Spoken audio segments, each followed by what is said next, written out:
All right, everyone. Hello, good morning, and welcome to our class.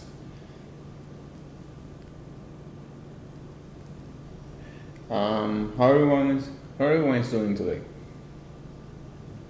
Any question before we start our class?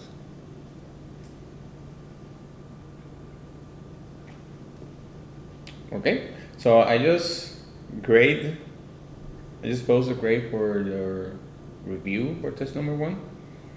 I'm starting to working with grading test number 1. I think only 2 people have their grade posted. Okay. By the end of the day, you will have your test number 1 grade posted on Blackboard. Okay.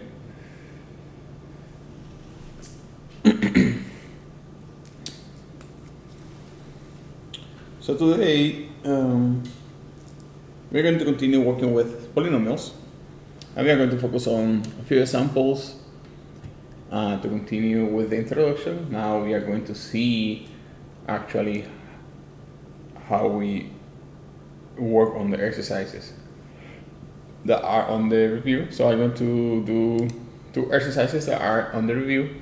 Then we are going to transition to continuing the introduction of the polynomials.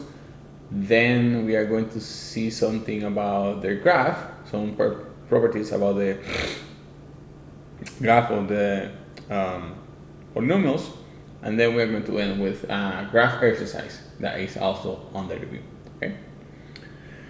All right. So from the review, let me copy and paste it.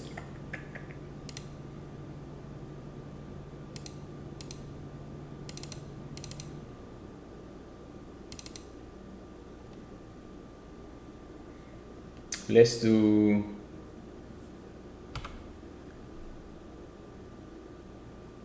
5.2, exercise number 6.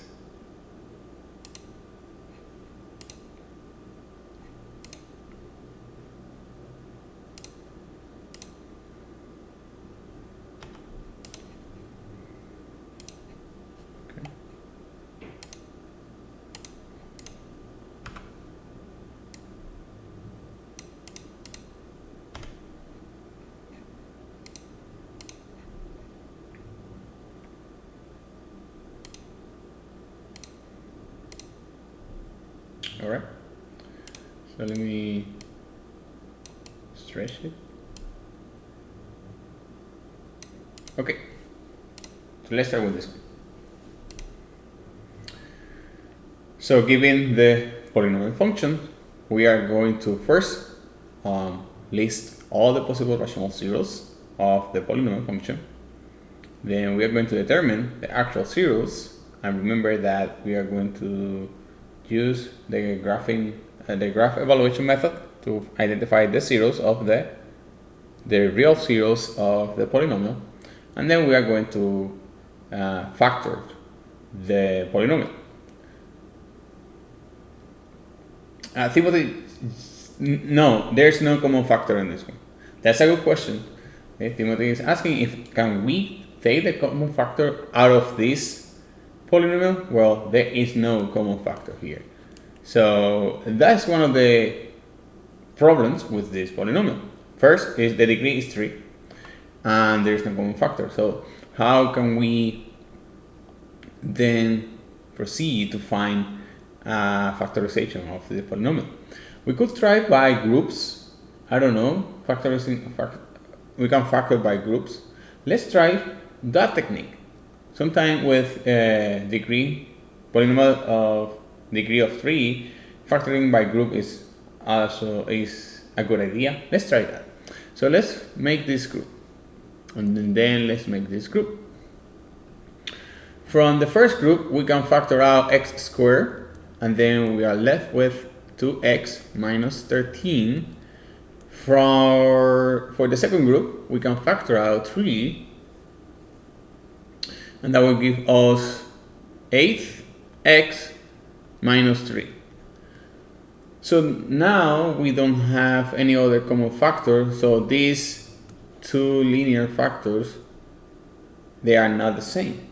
So factoring by group is not going to help us here to find the factorization of this polynomial. That means that we need to go through all these steps to determine the zeros, and from the zeros we can take the linear factors. Okay.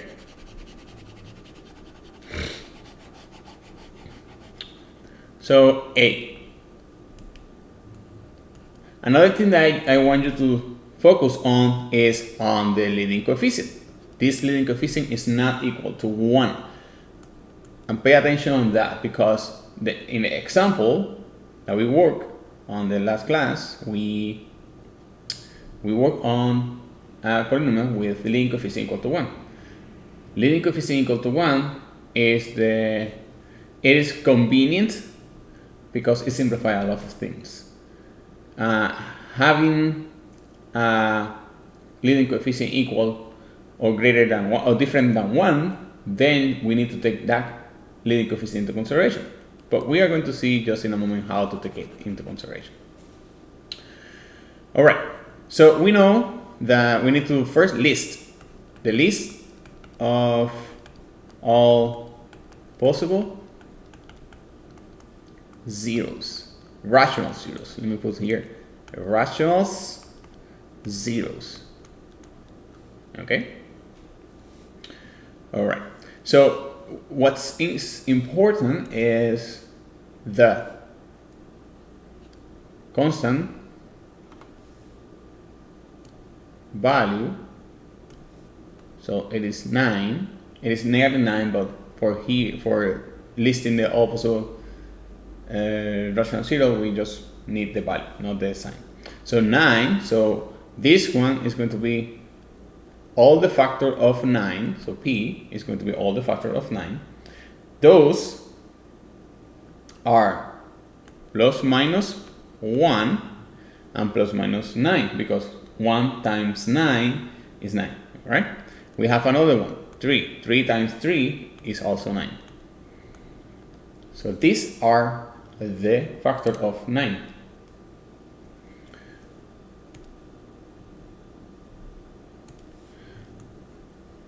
Leading coefficient is 2. So we are going to list all the factors of 2. 2 is a prime number, so 1 times 2 is the only 2 factors. 4 for number 2. So 1 times 2 is the only integers that we can multiply together, and we get a product of 2. So then we do the combination of P over Q, and remember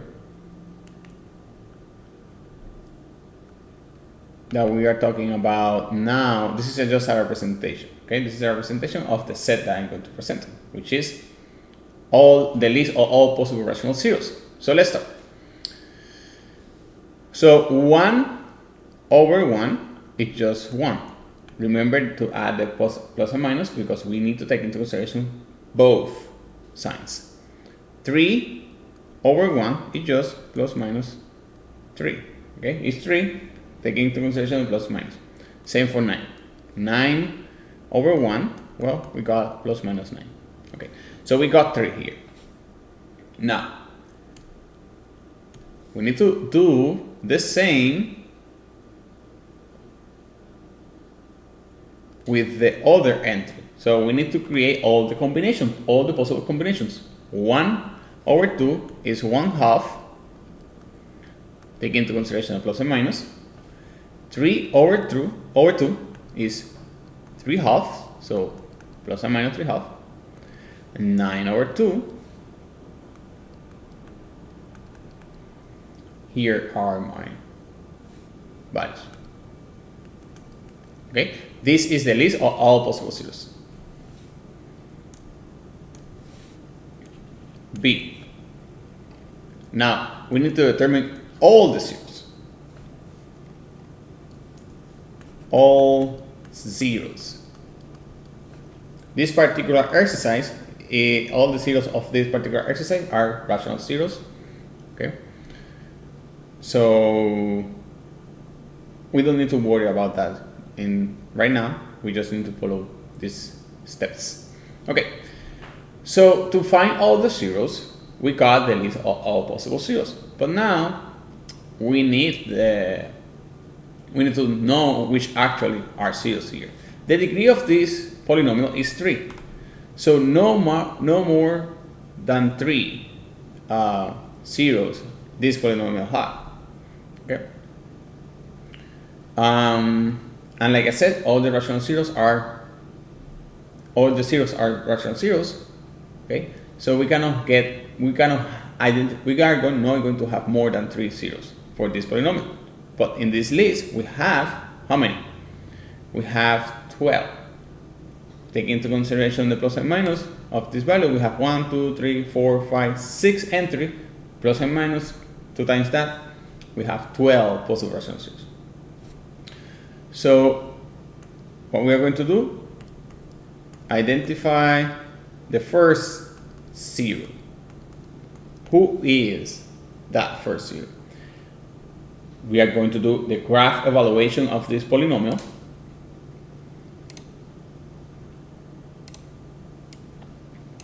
So what we need to do is we go to our graphing calculator.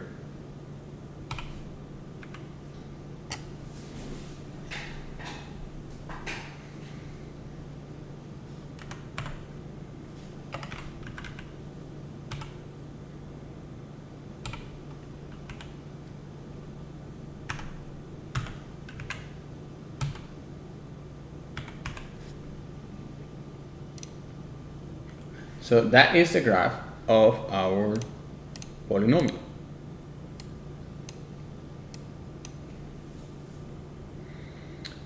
So let me click on the intercepts. Why am I clicking on the intercepts? Because the intercepts are the real zeros of the polynomial. Okay, the real zeros have an effect on the graph of that polynomial because are the x-intercepts. So I'm just going to copy and paste this into our notebook.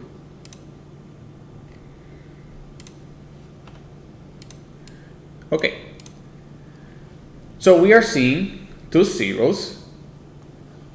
This one is x equals 1/2 and this one is x equals 3.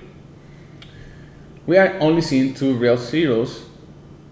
We are seeing that in one instance, when x is equal to 1/2, the graph crosses the x-axis, and the other instant, the other x-intercepts, when the graph touches the x-axis, it bounces back. It stays above the x-axis. It doesn't cross the x-axis. Okay, so remember, this is something important because this talks about multiplicity. The multiplicity of x equal 1/2 is odd, okay, and then this is even. Okay, what we know is that if the multiplicity is odd, the power of the linear factor is going to be an odd number. The power of the linear factor when x is equal to 3, for the x equal 3, the power is going to be an even number. Okay. All right. So we have 2 options here. We have 1/2, which is a fraction, and we have 3, which is an integer. So I usually go from left to right, but I would like to use x equals 3 because it is an integer. Remember that we are going to do synthetic division. So having an integer for synthetic division is more convenient than using a fraction. Okay, so that first zero, the one that I'm going to select is going to be positive 3. See that positive 3 is here.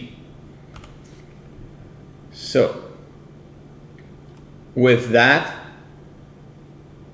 0, we can get to the linear factor. So the linear factor from x equal 3 is x minus 3. So that is my linear factor.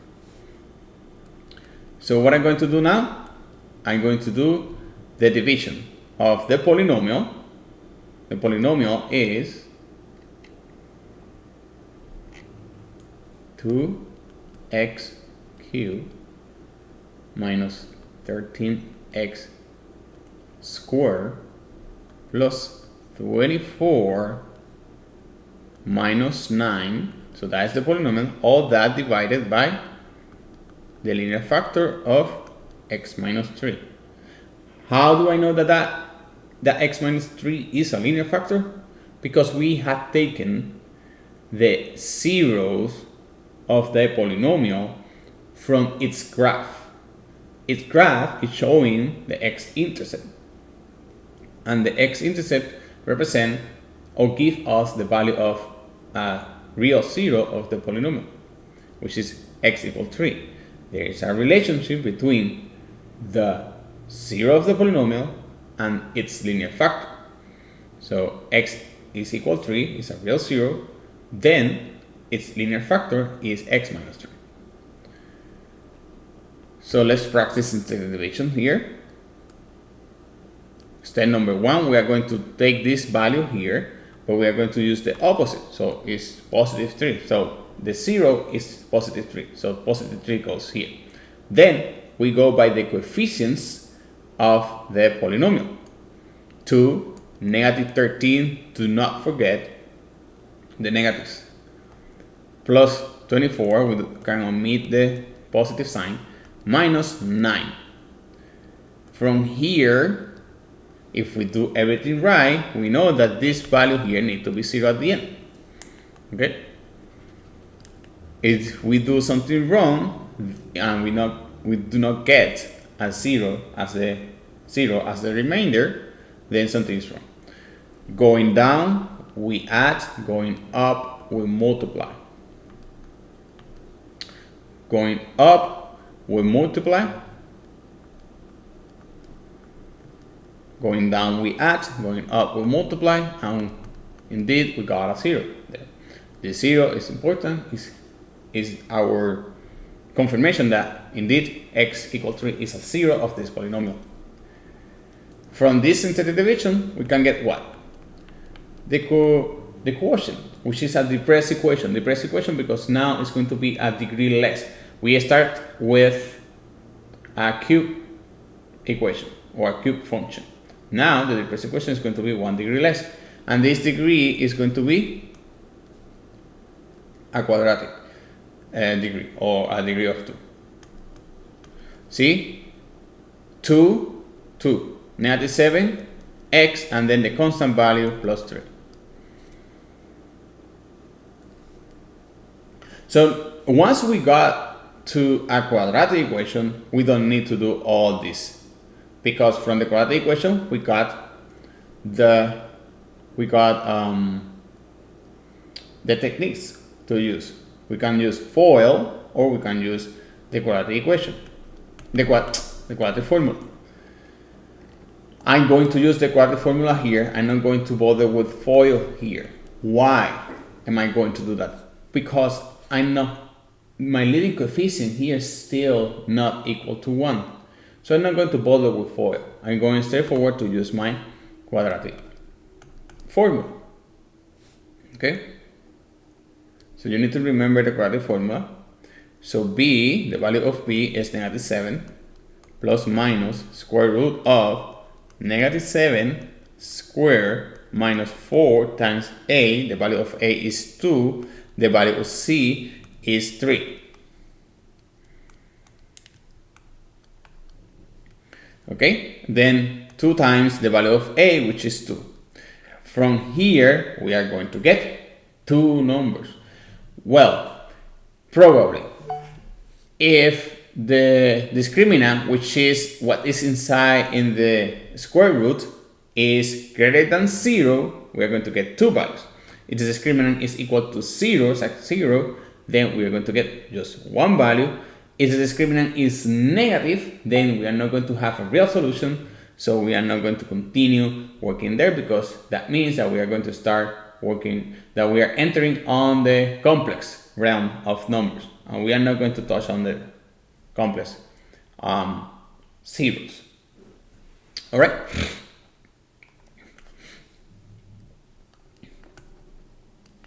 Okay, so let's do this part. So I got here positive 7 plus minus 49 minus, this is 12 times 2 is 24. 2 times 2 is 4.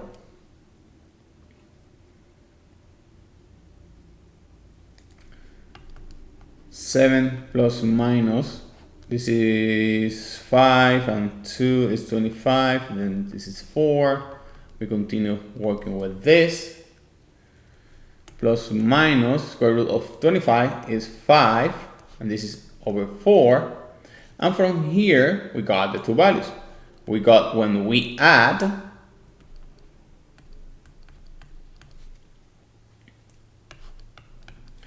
okay, that is 12 over 3 over 4, sorry.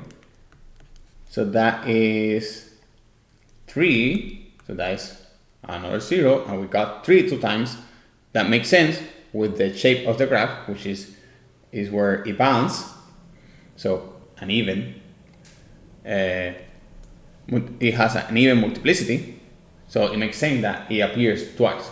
X equal 3 appears twice as a 0. Makes sense with the shape of the graph. The other values, when we subtract,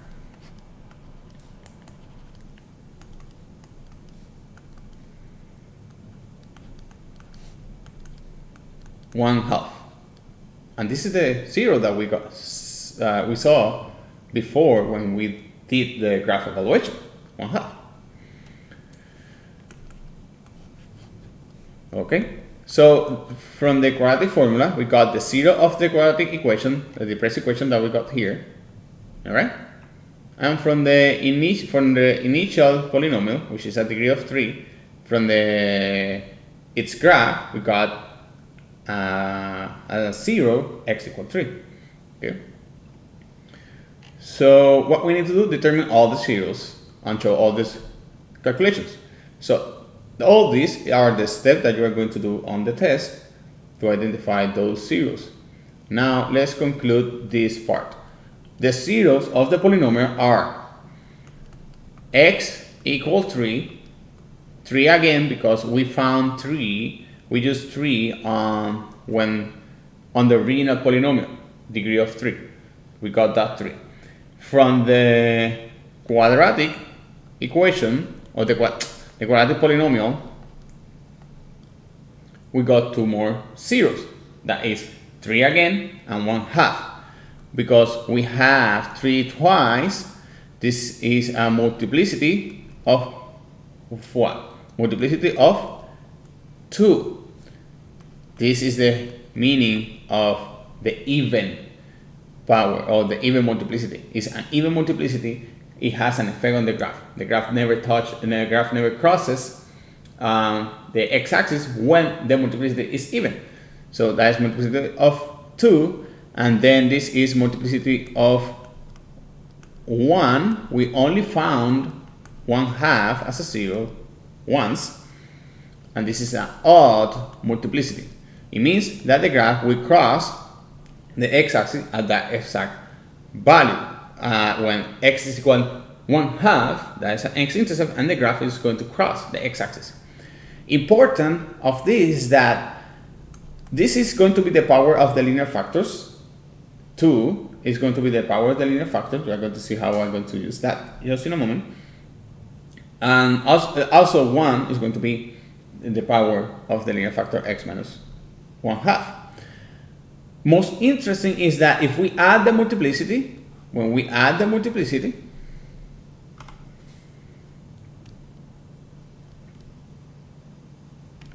if we add the multiplicities, we are going to get 3, which is the degree of the polynomial. All right? So those are the zeros, and then factor the polynomial. So how are we going to factor it? And here's the important thing. This is, pay attention to this, because here is where we are going to use the leading coefficient. The leading coefficient is part of the factorization of the polynomial. Because the leading coefficient is different than 1,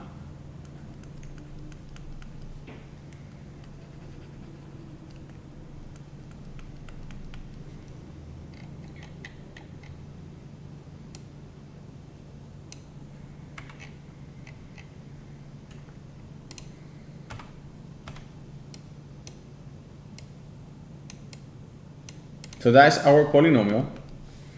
Let me put a table here with our zeros, x equal 3 and x equal 1/2. We need to remember that the multiplicity of 3 is 2, the multiplicity of 1/2 is just 1. So the linear factor that we can get from these zeros are going to be x minus 3 and x minus 1/2. All right. So here the multiplicity is 2, so we are going to put that 2 as a power of Mohammed. No, there's no technique. That's why I pick this exercise, because there's no way to simplify this process. We are going over the properties of the polynomial.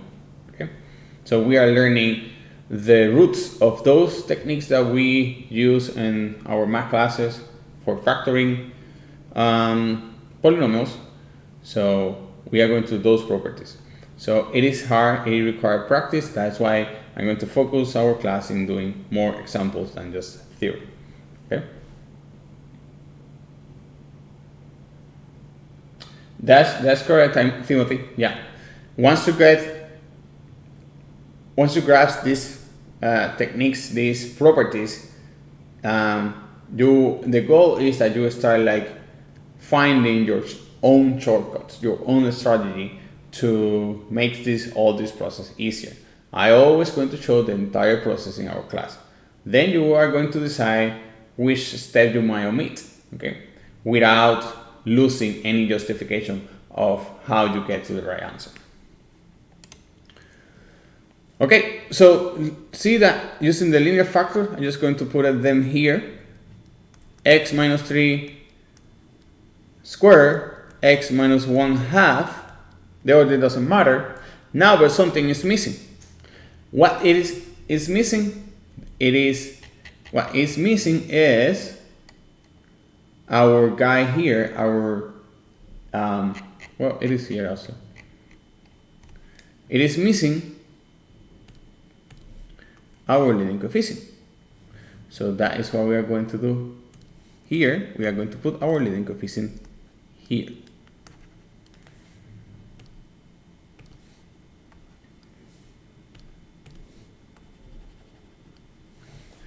And that is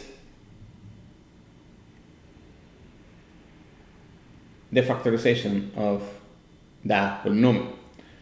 We started by trying to factor this polynomial by groups, a technique that makes this process easier. But it was impossible to use that technique in that one. So we need to go through all the steps of finding first the list of possible rational zeros, identify the zeros, and from the zeros we can get the linear factors. Also, from the zero we can get the multiplicity, because if we see as the same value, as a same zero that repeats itself, that multiplicity will change. Depending if we see it an even number of times, the multiplicity is even, and that needs to make sense with the graph. If we see the zero just once or an odd number of times, okay, so that is going to be the power that we put on top of the linear factor that it provides. All that need to make sense with the graph. If the multiplicity is odd, the graph will cross the x-axis at that exact zero, at that exact x-intercepts.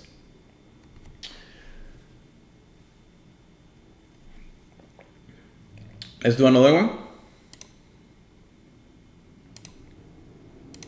And I'm going to do the next exercise on that, on the review.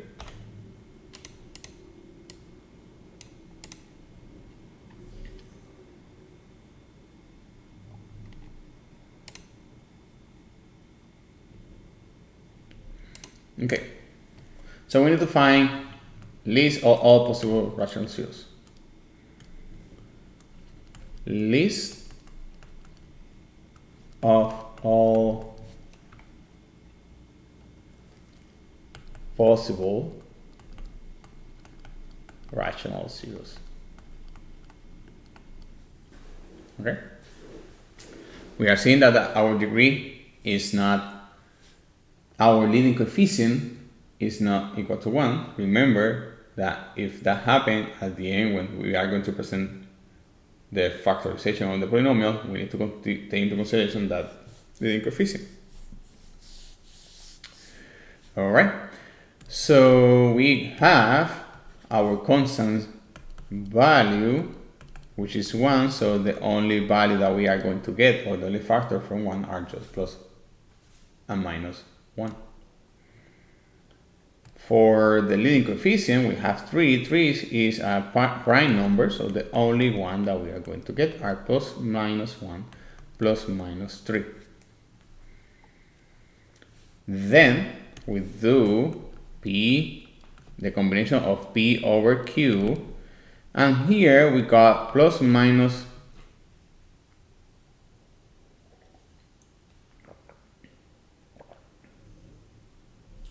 plus minus 1, and then plus minus 1/3. Then we are going to identify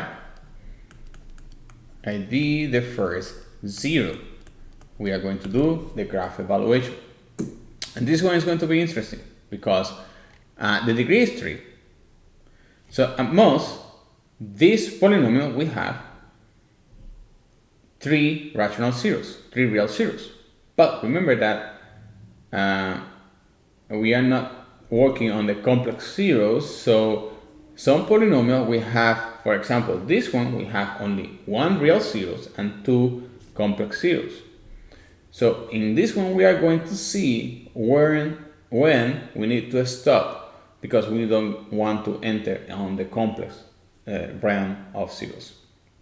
Okay, so this is going to be interesting, and this one is important because this is an example of that we show you when to stop working on the polynomials. Okay, we are not going to if we stay on the real numbers, we are not going to all the polynomials inside the real numbers, only inside the real numbers.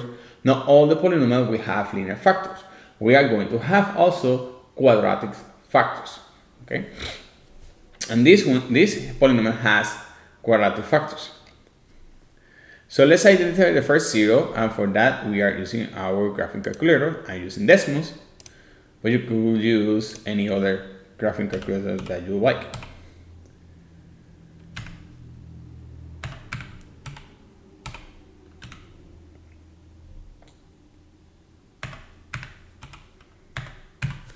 All right, so look at this. This is the graph of that polynomial. And it has only one x-intercept. Important, it has only one x-intercept. No, I don't want to do this. I want just to... Can I get a screenshot of this? Yes.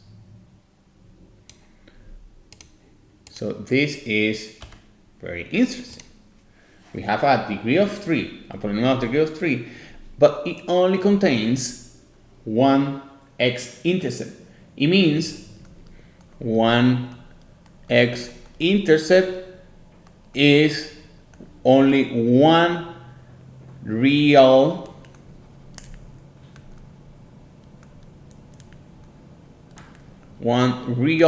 zero. Okay, remember that the x-intercept, because our Cartesian plane is made up of two number lines, and those number lines are just real numbers, then we are seeing only one x-intercept.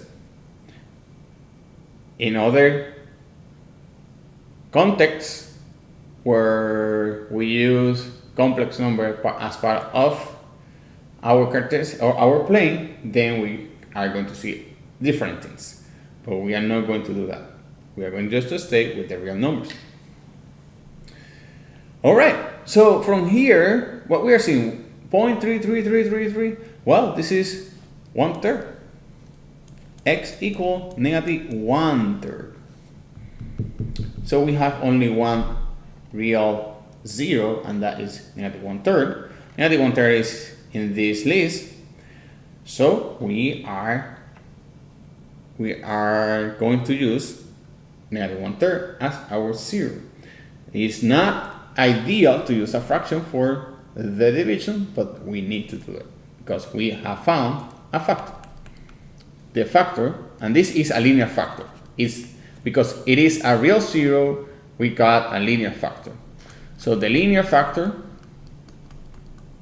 that we got is, so x is equal to negative 1/3, so the linear factor is x minus 1/3. Careful with the signs. We simplify this, and this is equal to x, just x plus 1/3. All right.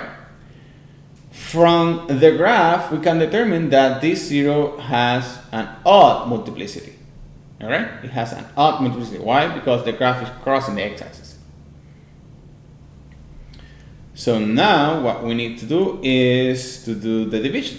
Our polynomial is 3x cubed plus 4x squared plus 4x plus 1. All this divided by x plus 1/3. How are we going to do the sensitive division here? Well, we are going to take this value, but the opposite value, which is negative 1/3. We're going to open our house for the coefficient of the polynomial.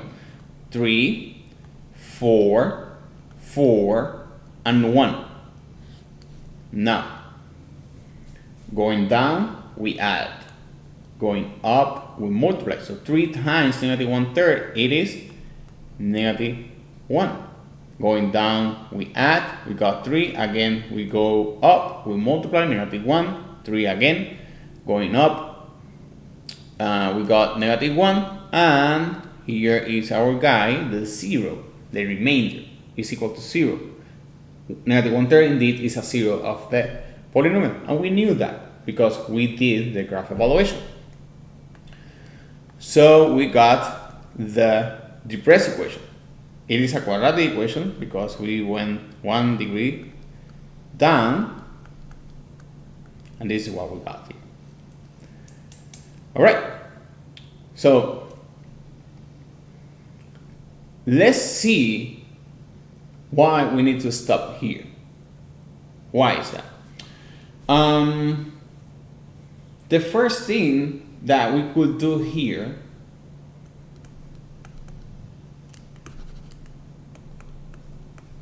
is that we have a common factor in our let me just copy it here. We have a common factor in our quadratic equation. In our quadratic, it's a quadratic equation. In our quadratic equation, that's 3. So we can factor out 3.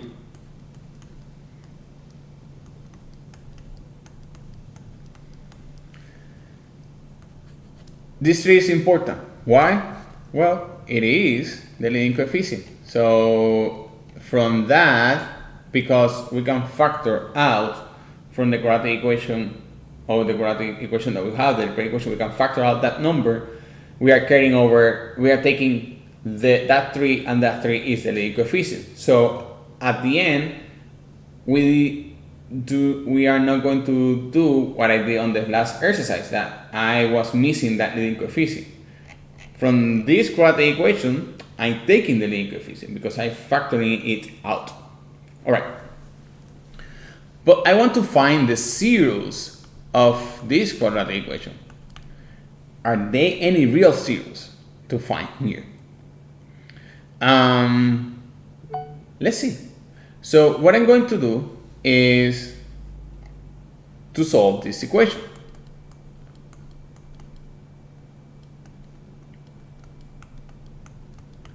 Okay, we divide both sides by 3, and we got 0 equals x squared plus x minus plus 1. So this is when we use the quadratic formula, because when we use the quadratic formula is when we are looking at the zeros of the quadratic equation, or the quadratic equation that we have. So let's find those zeros. Minus positive 1 plus minus, then I got here 1 squared minus 4 times 1 times 1, all this divided by 2 times 1. And here is the important thing, here is the most interesting thing. Let's focus on the radical, the discriminant of this quadratic formula. Let's focus only on that, okay? I'm just going to solve that part.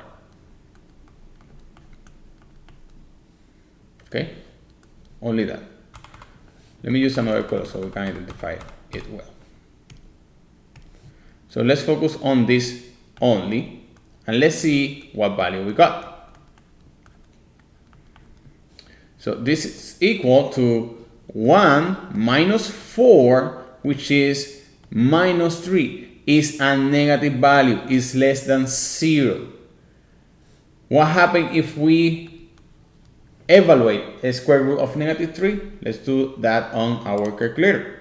This calculator is only, so let me put here negative 3 square root invalid input. Why? Because this calculator, it works only with real numbers.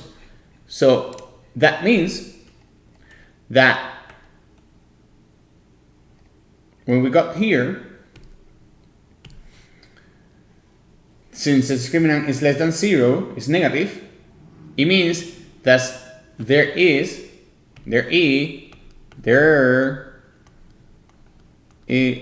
no, I think it makes sense there. There is no real zeros for q of x, which is the quadratic, the depressed equation that we got here. Okay, so there is no real zeros.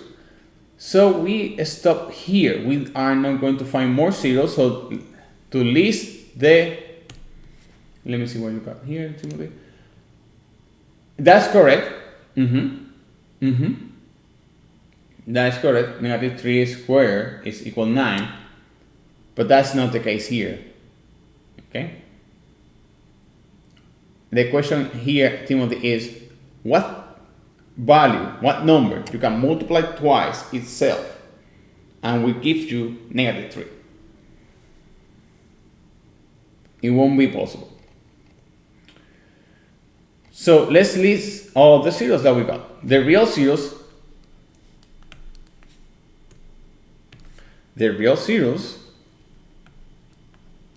the only real zero that we got is 1/3, negative 1/3. Okay? Then we are going to do the factor. We're going to factor f. So let me copy our guy here. Where are you? Here it is.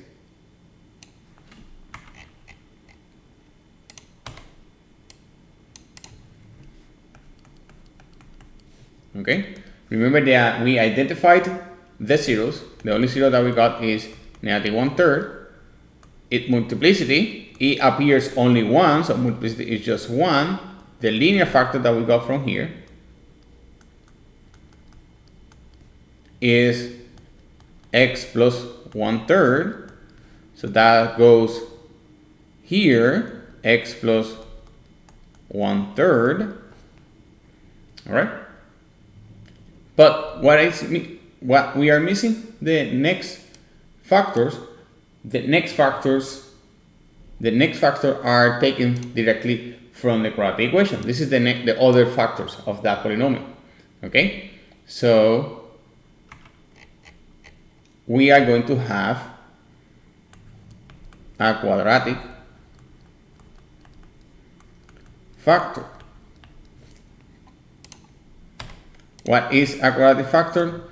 3 is the leading coefficient. Okay, 3 is the leading coefficient.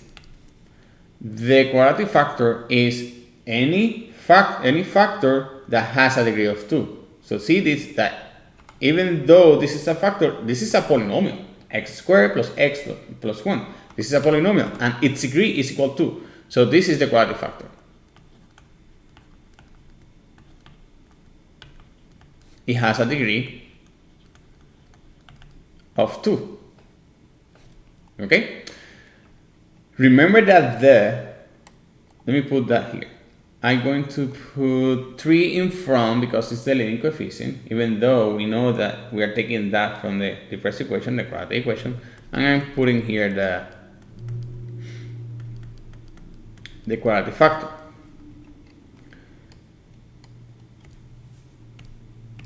We got a degree of 3. So it means that the multiplicity of these factors need to add to 3. Well, not only the multiplicity, the powers or the degree of each factor need to add to 3. Okay? So the degree of this factor is 1 and the degree of this factor is 2. This degree is going to be multiplied by the multiplicity or by the power of the factor. So this is going to be just 1. This degree is going to be multiplied by this power. So this is going to be just 2. 2 times 1. So we got 2. We add this and this is equal to 3, which is the degree of the polynomial. The degree of the polynomial. Okay, so this 3 is this degree.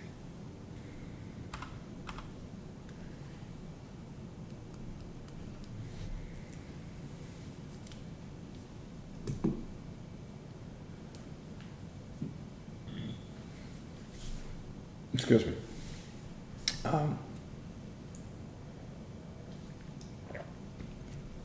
Questions?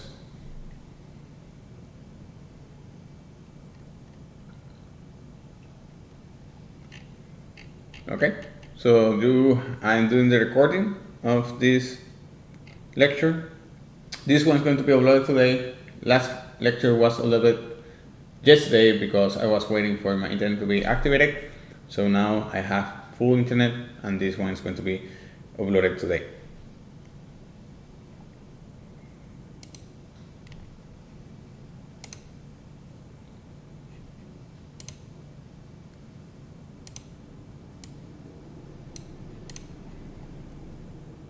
Okay, so let's do a recap of the introduction of polynomials. Okay.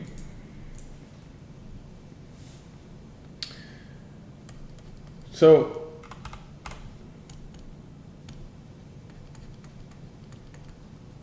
the intro of the polynomial. Okay, how we got to polynomials. We start with relations. An example of a relation is y equal x plus 1. So there is a relation between the variable y and the variable x.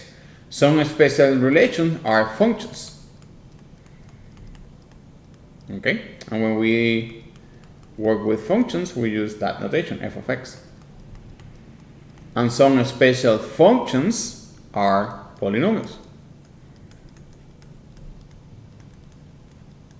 Okay, and polynomial, usually we use the letter p instead of f to name that general polynomial. So the general form of a polynomial is the following. And this is going to be a little bit abstract, okay?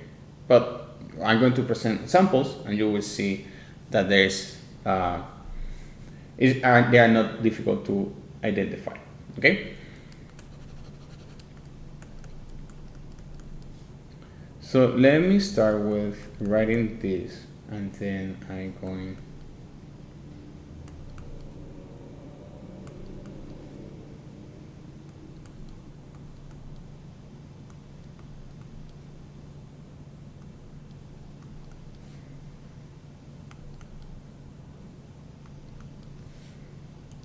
just a moment, let me finish with this.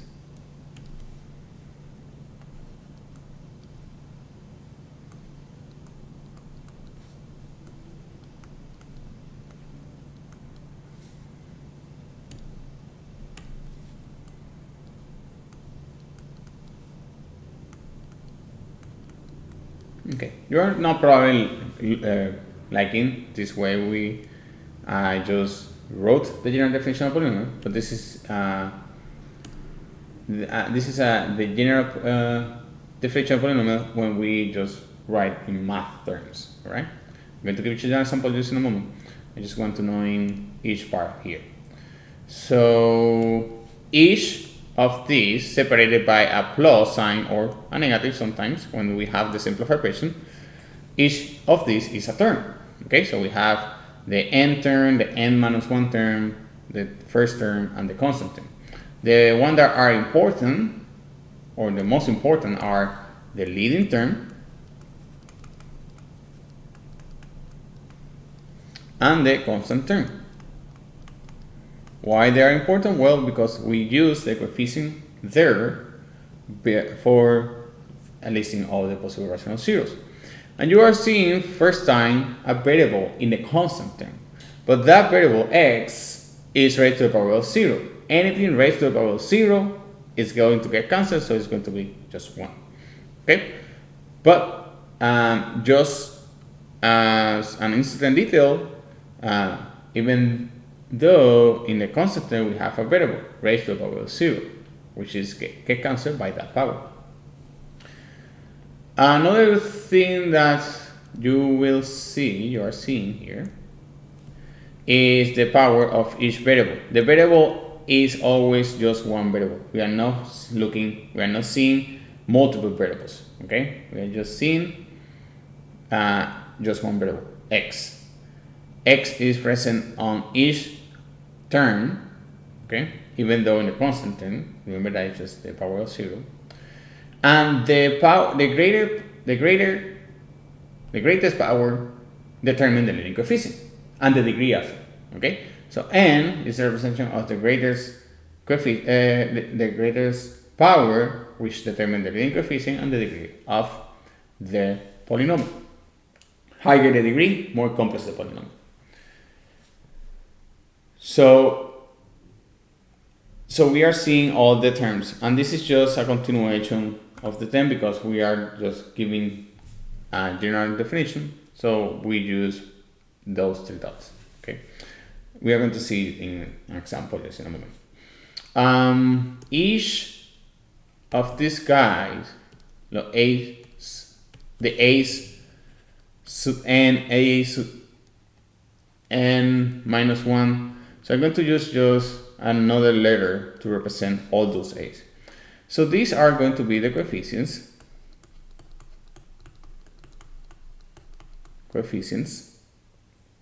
of each term, okay? These are real numbers. So we could have fractions or we could have integers, okay? But just real numbers. And a sub n is the leading coefficient.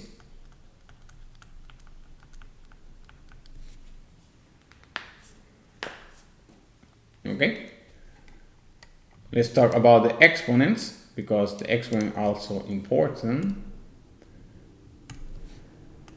To be a n, all those numbers represent the exponents, so the power, the exponents the exponents of each variable in each term. Remember that the greatest exponent or power determine the degree and the leading coefficient of the polynomial. Important, they are always going to be positive or zero. Zero because the constant term. They are always going to be positive, okay? Also, they are going to be always integers.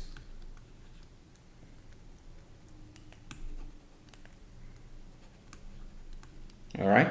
They are always going to be integers, and you know the greatest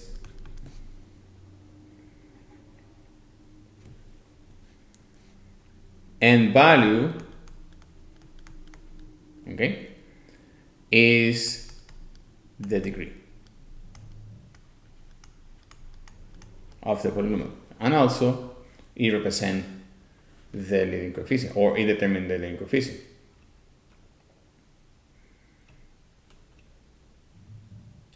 So let's see this with examples.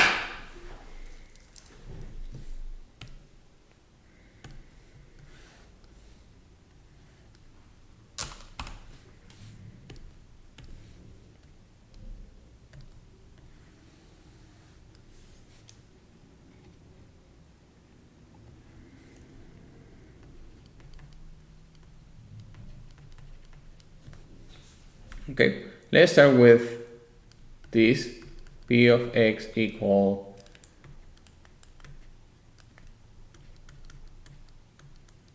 (3x plus 2), and what we are going to do is to identify the degree and the coefficient. So the coefficients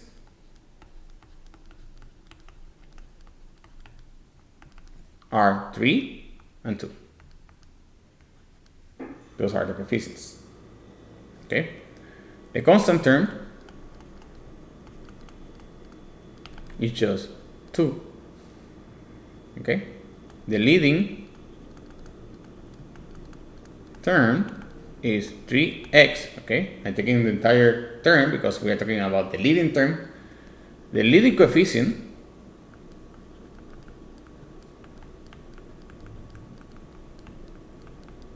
is 3, okay, and the degree, because we are not seeing any power here or any number, it means that the degree is, the power is 1, so the degree is 1, and this is a linear function.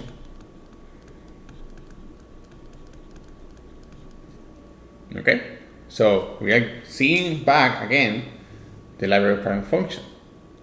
A degree of 2 is based on a quadratic equation, or if based on a quadratic function. A degree of 3 is based on a cube function.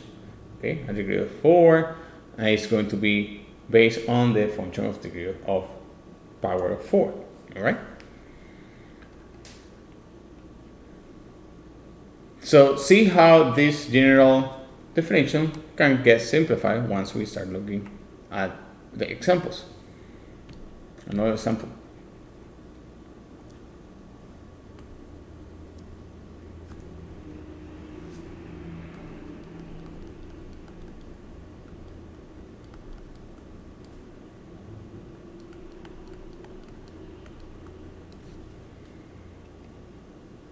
Okay, let's identify the coefficients.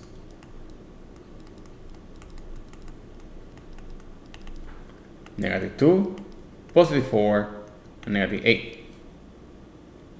Okay, leading coefficient. Which of these three is the leading coefficient? Is -2. Constant term or constant value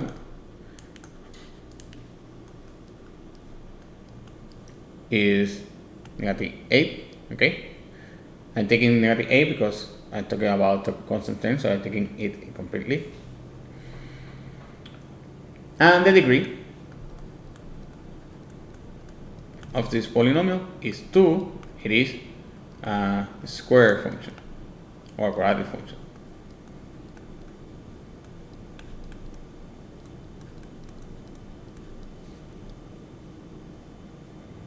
Okay.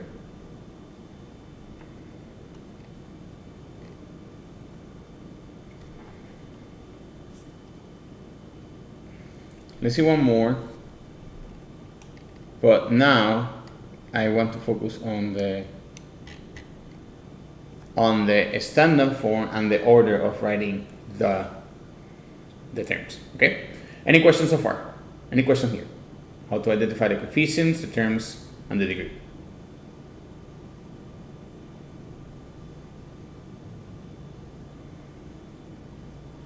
Okay, so let's continue. Now, let's talk about the standard form and the order of the polynomial. Let's start with this one.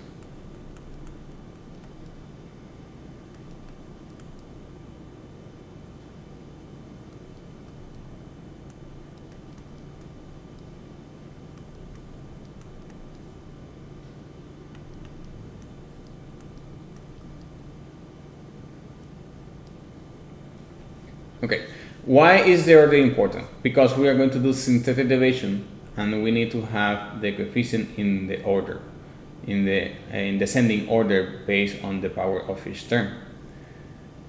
So what we are seeing here is a polynomial which is degree of 3. I can identify the degree because this is the highest power. All the term has the x variable, even though this one has an x variable with x power to the power to the zero, to the zero power. Okay. First thing that I'm going to do is to put it in order. How am I going to do that? I'm going to start with the leading term base. I'm going to follow the power of the variable, and I'm going to put them in descending order. So 3, then 2, minus 8x minus 7. So this is the order. Okay. Now this is the simplified version. This is not the actual standard form. Why? Because the operation that we are seeing here are subtraction, and the standard form, the real standard form, we have only the addition operation in between. That is good to see the polynomial in the standard form, because sometimes we are going to get confused with the subtraction. The subtraction means that the coefficient is negative. So when we have plus and negative in a row, we simplify that with subtraction. But in reality, what we got is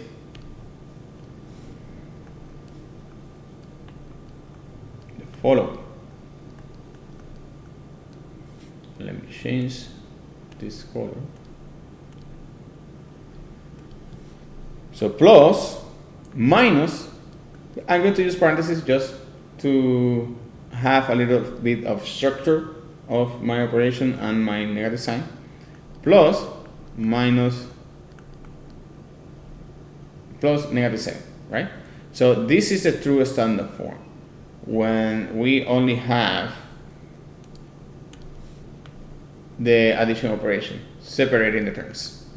Okay, you are going to continue working with the simplified version. I just want to mention that this is the complete standard form, and this is important because we are going to see which coefficients are negative, which are positive. Okay. All right. Another example that I'm going to give you. So this is about order, right? Now let's see about having a complete polynomial, a complete written polynomial. So this is the polynomial I'm going to give you.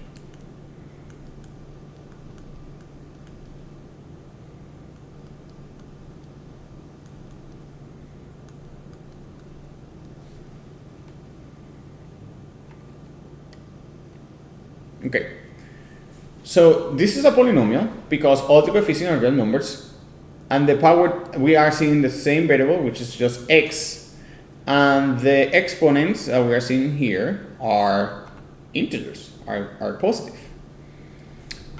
But we are missing terms here because we are seeing a gap between the power of 5 and the first power. So there is a gap here in terms, for terms. So where are those terms? Well, this means that the coefficient of those terms are zeros. So when we do the simplified version and we got coefficient equal to 0, we cancel the entire term, we omit the entire term. But you need to take into consideration all those coefficients. Why? Because we are going to do synthetic division. And in synthetic division, you need to put all the coefficients, even the zeros are part of the synthetic division. If you miss the zeros, then you are going to fail on doing the synthetic division.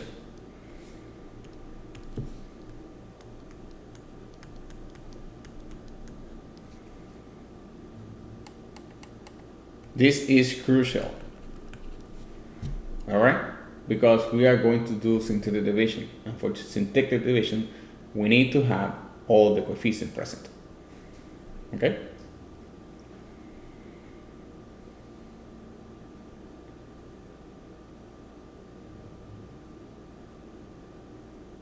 Any questions so far?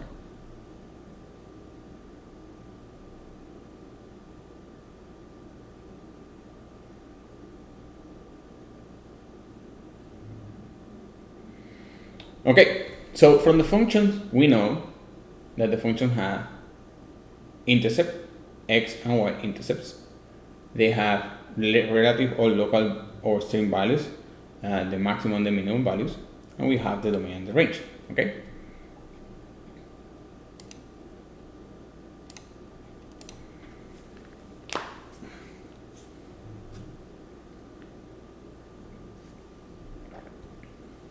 So from the functions,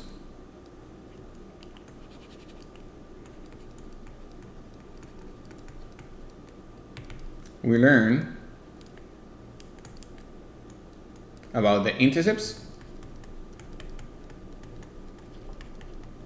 the x and the y intercept, and the string values. I'm going just to put local or relative values here because those are the ones that are going to be important for polynomials. Max and minimum values. Okay, so the intercepts are related to the polynomials because they are the zeros. They represent the real zeros. The real zero give us the linear factors of the polynomial, right? But what do the max and minimum relative values have to do with polynomials? Well, let's see. Okay.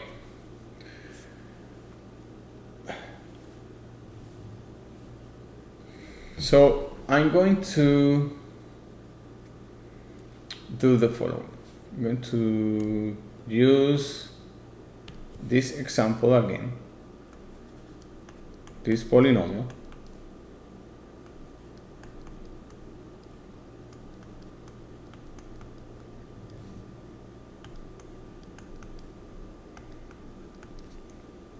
Okay, and the first thing that I'm going to notice is that degree is 3. So from the library, let me put just parent function. We have a parent function here. That parent function is y equal x cubed. Okay, this parent function has a shape of this, something like that. That's the shape. Okay,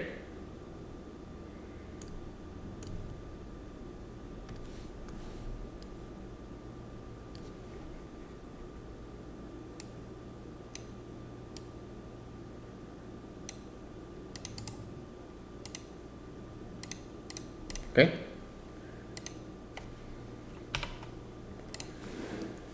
That is not necessarily the actual graph of this polynomial.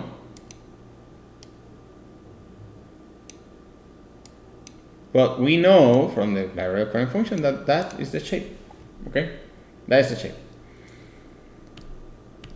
Here, these points represent the local max and the local minimum. For polynomials, we are going to be more precise and we are going to call these local max and local minimum turning points. Why turning points? Because the graph has an increasing behavior, and then at that local max, then it changed its behavior to decreasing, and then again on the local minimum, it changes its behavior to increasing. So we have two turning points. Interesting enough is that the turning points are related, the number of turning points. So we have two turning points, TP turning points. Well, the turning points are related to the degree of the polynomial. This degree is 3. Okay? The degree of this polynomial is 3. So I'm gonna write here, I'm gonna write on the right side here, let's use another color, maybe green, dark green. And this is the relationship between the turning points and the degree. This is very important because we are going to write polynomials out of their graphs. Okay, there is an exercise in the first 3 exercises on the review is that you have the graph and then you need to write the equation of that particular graph. And that is very powerful. Okay. So we have two turning points. And let me put here the relation. So let's say that the degree of a polynomial is n. Then, careful with it, at most that polynomial has n minus 1 turning points. What does that mean? The degree, if the degree is 3, at most that polynomial we have 3 minus 1, which is 2 turning points. It could have 1 turning point. Okay, that's why it is important that at most. At most, we know that it will have 2 turning points. At most, it will have 2 turning points. It could have 1, and we saw that on this. If we go to this one,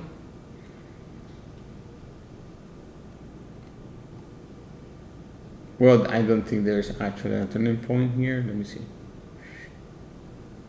No, it's always increasing. Okay, well, this is a good example.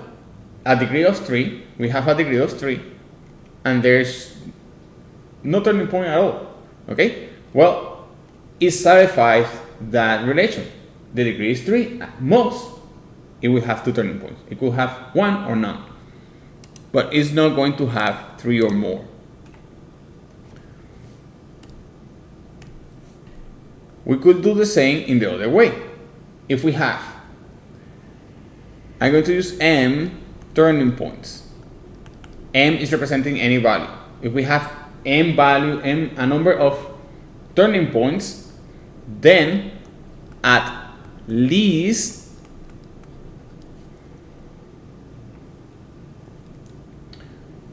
degree of that polynomial is m plus 1.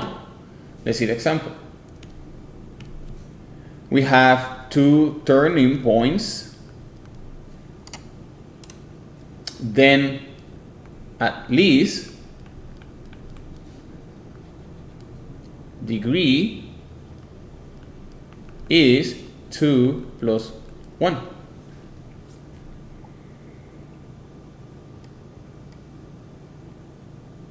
Okay?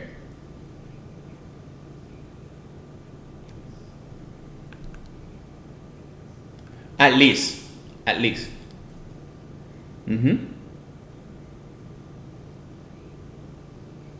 180 turning points, at least 181 is the degree. Okay? And those examples are great because you are putting higher numbers, so higher complexity on the polynomials. That is why these techniques are very important. These techniques are not meant for degree of 2, 3, or 4. It's for those degrees that are higher, 20, 30. And we are not going to do that by hand. We are going to use other mechanics. We are going to use computers. We have a degree of 90. We know the properties. We can tell the computer, these are the properties. These are the techniques that I want you to use. And you all do those calculations. Okay? So that is the powerful of understanding the properties of math, especially in our class, the properties of polynomials. Okay. Okay. So that is one thing, and then let's talk about more directly to the graph. Okay. So we know now that the string values, they have an important and powerful implications on the polynomials. Okay. We are not just looking at the points that are at the top and the bottom. They have an important implication on the study of function in general. All right. Another thing that we are going to talk is about the graph of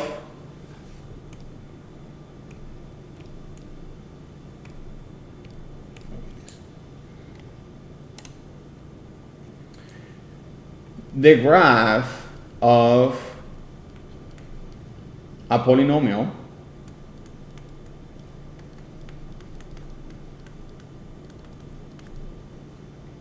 function is smooth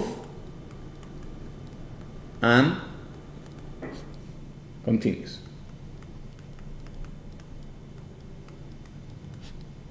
Okay?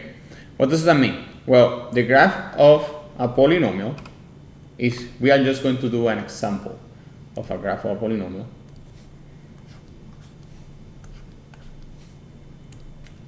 The graph of what is a polynomial and what is not a polynomial. Okay, this is a smooth polynomial, a smooth and continuous function. So this could be a graph of a polynomial. Okay, something that is not a graph of a polynomial, something that is discontinuous. For example, this is not smooth and is not continuous. So here you have an example of a smooth and continuous polynomial graph. So let's call this one a polynomial graph. Also, you see that we have arrows. So a polynomial always have a domain of all real numbers because we are working with just an equation that doesn't have extension. There is no variable that is on the denominator, and there is no radical expressions on the variables. Okay, so polynomial graph. Let's put this one this way. This is a non-polynomial polynomial graph. Okay.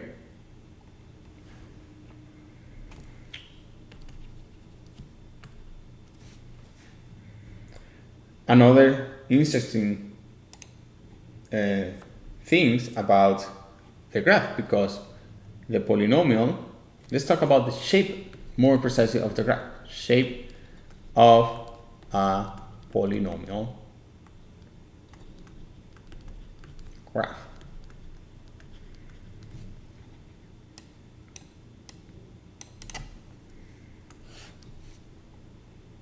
Okay. The shape of a polynomial graph is going to be determined by the leading coefficient sign. Okay, positive or negative. Okay, the shape, put this here, shape of the graph, of a polynomial graph, is going to be determined first by the leading coefficient sign. This will determine the shape of the end points of the graph. Okay, it determines the shape of the endpoints. Second, the degree. The degree, we are going to focus on just, is the degree even or is the degree odd? Okay, and this is going to be also, the degree is going to be also determine the shape of the endpoint.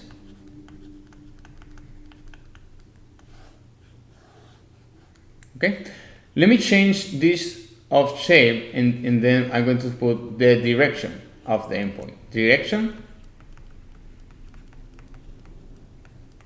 of the endpoint. The sign of the leading coefficient will determine the direction of the endpoints. The degree is going to determine the shape of the endpoints. 3. Multiplicity.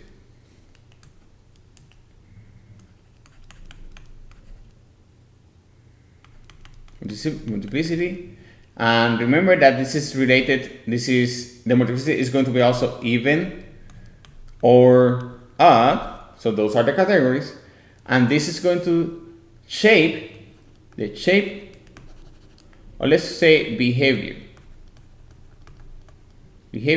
of the graph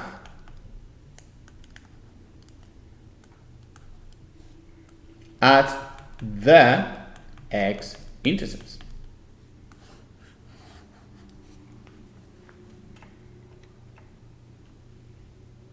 Okay.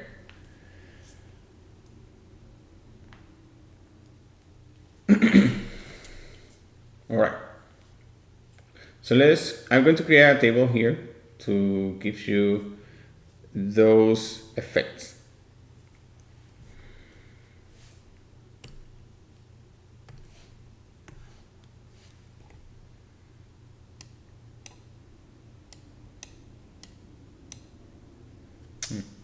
Maybe.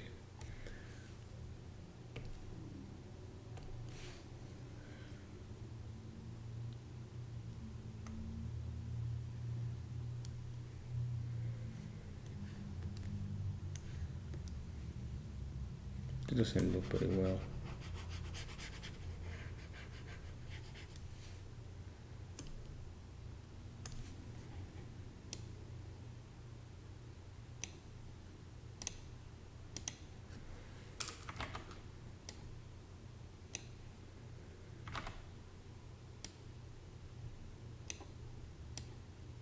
Okay, so let's talk about the shape first.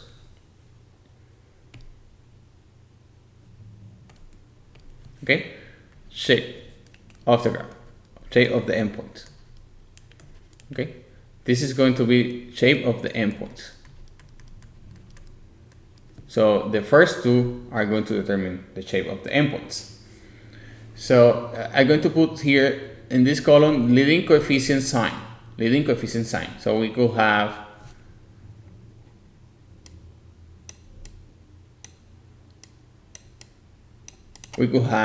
a positive sign or a negative sign. Okay? If the degree, okay, this is the degree, we have a degree that is even. I need to write better, sorry. Degree that is even. Okay? Then we will have this shape.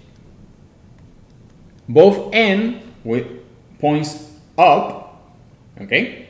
When the leading coefficient is positive and the degree is even. If the degree, we don't know what's happening in the middle, okay? The middle is not important. We are just talking about the endpoints. If the degree is negative, we will have both ends of the graph looking down, okay? So this is a parabola shape, okay? Remember, a parabola shape goes up or goes down. So that in the middle, we don't know what's going to happen, because for knowing what's happening in the middle, we need to go further into the properties of the actual polynomials. But going up, is the degree is even both sides, or going down, is the degree is even and leading coefficient is positive. Degree is even and leading coefficient is negative, both n goes down. Is the degree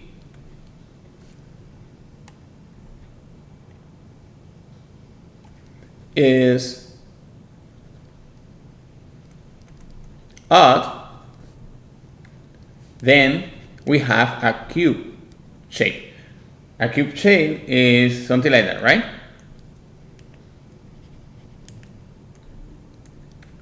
Again, we don't know what's happening in the middle, but that is the shape of the endpoints. The left side goes down and to the left side, and the right side goes to the right side and goes up if the leading coefficient is positive. If not, we have this. Okay, that's the shape of the endpoint. It is a cube shape, something like this. Okay, but we don't know exactly what's happening in the middle. Okay, and then we have the behavior on the x-intercept. This is another table that I'm going to construct here, because this is related to the third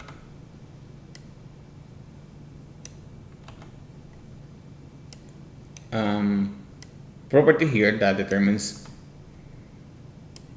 the behavior or the graph, the shape of the graph of a polynomial. Okay? So the multiplicity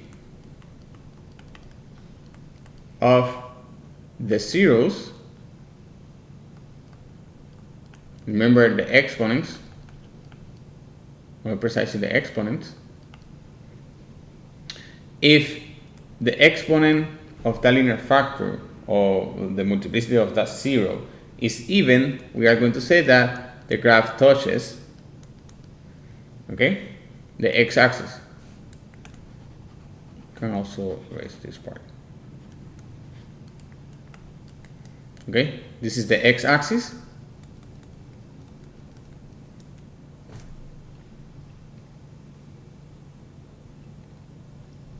Okay, so this is an x-intercept because it's a point in the x-axis. Oh, and then we have this behavior, bounced, or this behavior. Okay, is the graph is above the x-axis, and the x-intercept, that zero, has a multiplicity that is even, the graph will go up. If the graph is down, touches the x-axis, and that x-intercept is that zero, it has an even multiplicity, it goes down.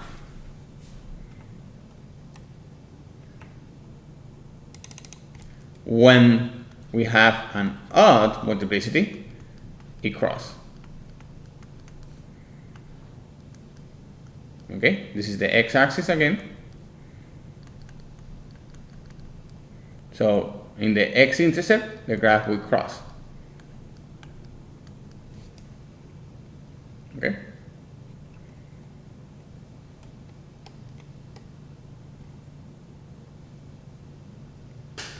All right. So from the polynomial equation, just by looking at the polynomial equation, we can determine if some part of the shape of that graph Okay, we cannot determine everything because you are seeing that in the middle we are missing more information. That means that we need to work more there. Okay, but this is important. Okay, let's see now an example of from the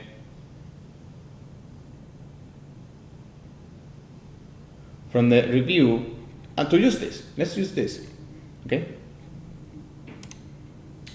What we are going to use is what we talk about: the turning points, the degree, and the shape of the graph. Okay. In this example, what we are going to do is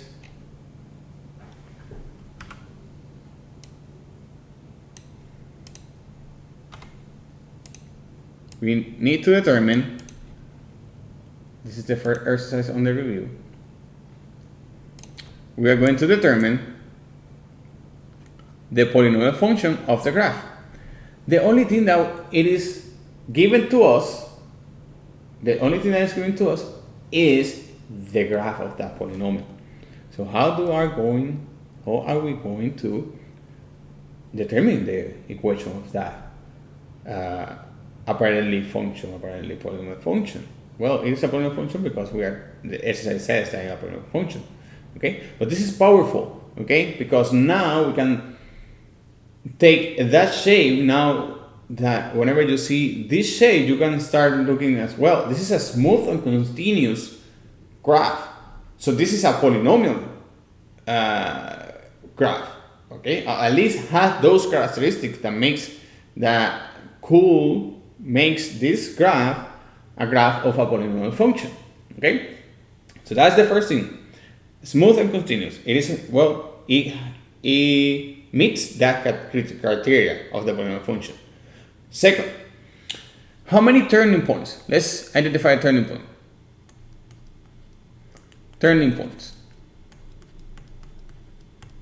We have 1 and 2 turning points. So we have 2 turning points.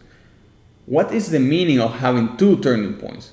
The meaning of having 2 turning points is that, careful here, at most degree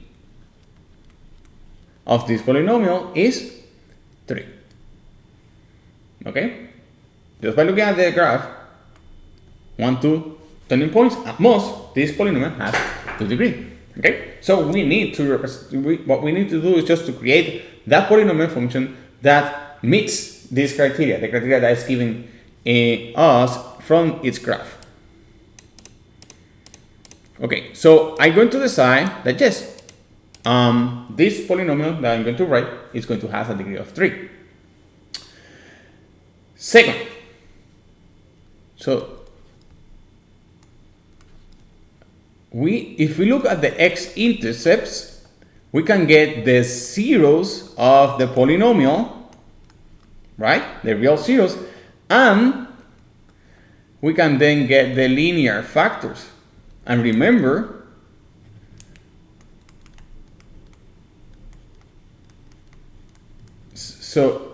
that we can write a polynomial function in its factor form. So if we got the linear factor, we can write the linear factor. We can write the polynomial based on its factors, because the factors are its building block. Okay, we are not going to write the standard form. We are just going to write the polynomial function, and the polynomial function could be. It is not indicated to write it in a standard form or factor form. I'm going to write it on the factor form because it's the easiest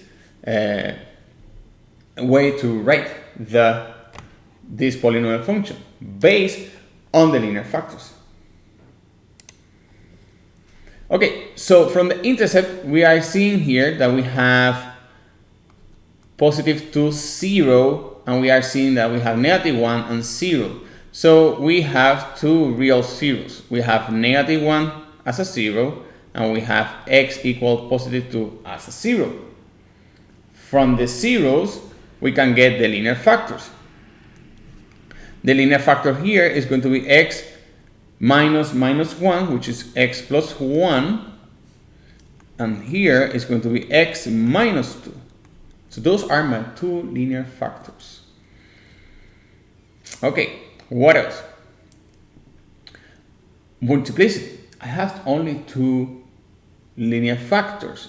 And then, but I need to reach the degree of 3. Well, let's find the multiplicity of those numbers. Let's identify the category of those multiplicity, and let's find numbers that fits with the degree of 3 that we have chosen. Okay, and we have chosen degree of 3 because at most the degree need to be 3. Okay, but we are taking the easiest way. 2 turning points. Well, our degree is 3. That's okay with the relationship between turning points and degree. We are good with that. This behavior here, it touch, does mean an even behavior, right? This one here, cross, this is an odd behavior. Okay, so this means that the exponent that goes here, I know that this one is going to be even, and I know that this one is going to be odd. But these numbers, when I add them, the sum need to be equal to 3. The only option that I have is 2 and 1.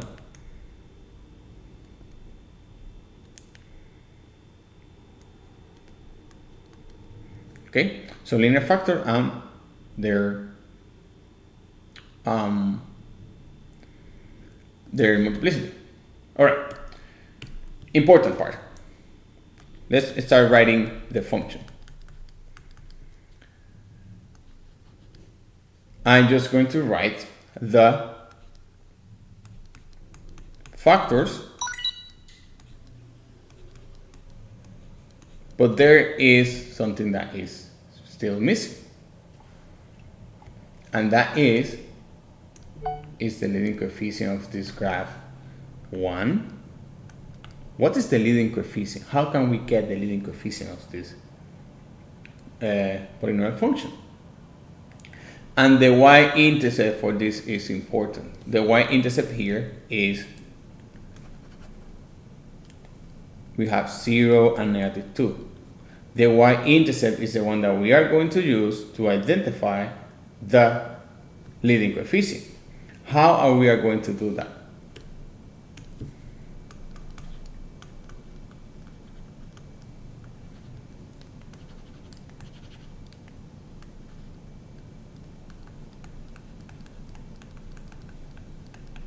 Okay, how are we going to identify the leading coefficient? From the y-intercept, we got 0, -2. From the y-intercept, we got that the value of the function is equal to when x is equal 0. So that means if we plug in 0 into our, let me use another code.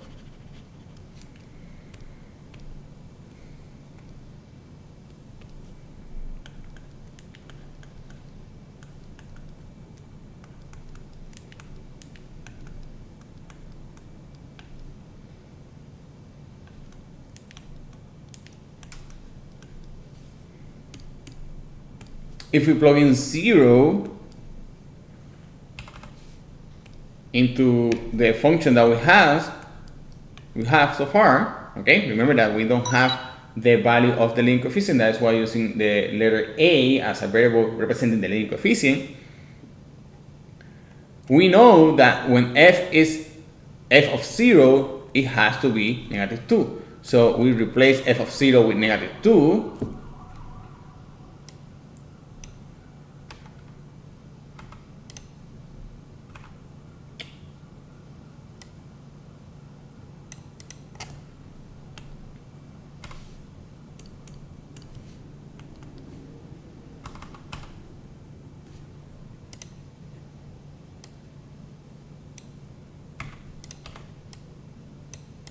Okay, and then we solve for a. So 0 plus 1 is just 1. 0 minus 2 is just minus 2.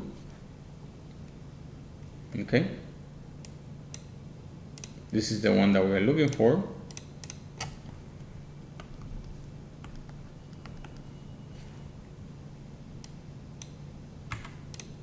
If we solve this multiplication on the right side, we are just going to get negative 2. We divide both sides by negative 2.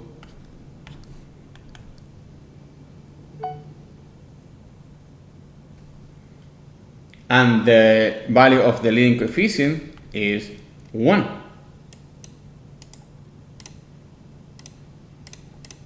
So now we can complete the equation that represents this polynomial graph. So to conclude, we are going to finish with f of x. Because the leading coefficient is 1, we just can omit it.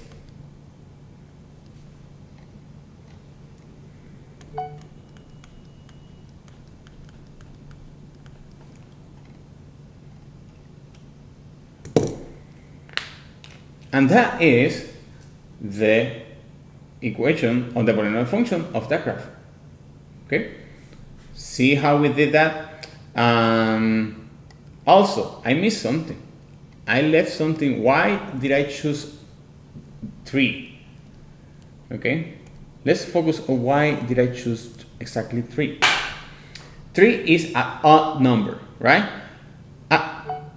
2 turning points. A polynomial of degree of 4 could have 2 turning points.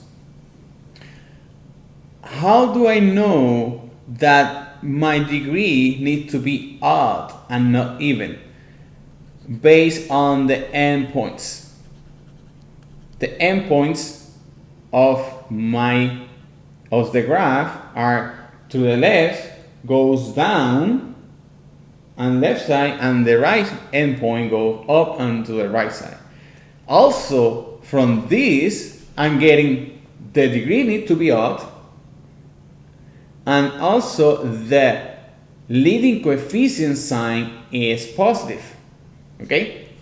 These two, the endpoints, let me see how can I write this. The endpoints, I'm telling me that the degree is odd. Okay, that's one, and that the leading coefficient is positive. All right.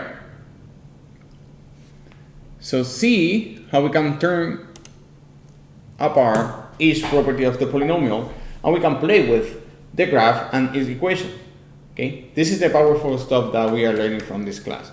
Okay, that's why test number 2 is the most important test on college algebra, and it is the topic that is the one that is more difficult because we are taking over a lot of stuff, a lot of properties, but for me it's the more exciting one from this class. Okay, because we are seeing the powerful of math, how powerful math can be, and this is just the beginning. In your later math courses, if your career path is taking more math classes, this is going to be more very essential, and then you are going to get deeper and deeper on these properties. All right. Okay, so that is my class for today. So we have finished.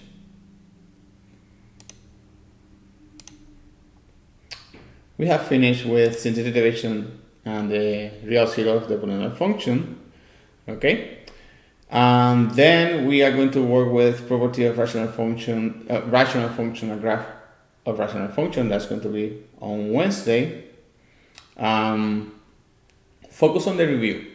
Okay, do the review, work on the review, and from there, if you have questions, we can start from there. Okay, focus on the review, work with the review. Please bring questions to class. Okay, try to do the review before when it is due. The review for test number 2 is due on the 11th. Test number 2 is going to be proctored. That's going to be very similar to the of what we did with quiz number 1. Quiz number 2 is going to be on July 6th. Okay, we are going to have practice on Friday 8th. Okay, and we need 2 more topics to complete before we start preparing for test number 2. Okay, focus on the review. If you finish the review and then you need more exercises, if you have access to my MATLAB, you are going to see more exercises there. If you don't have access to my MATLAB and you want to do more exercises, send me an email to send you more exercises. Okay, we're going to continue working this way, seeing properties and seeing examples. Remember also that you need to be writing your final project. Okay, what I did today, I present a lot of examples.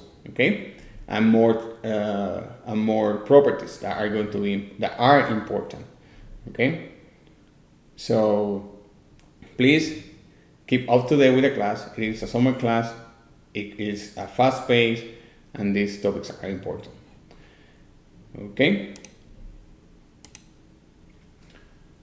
Well, thank you. If you don't have questions, thank you for being here. I will see you on Wednesday. Have a great rest of the day.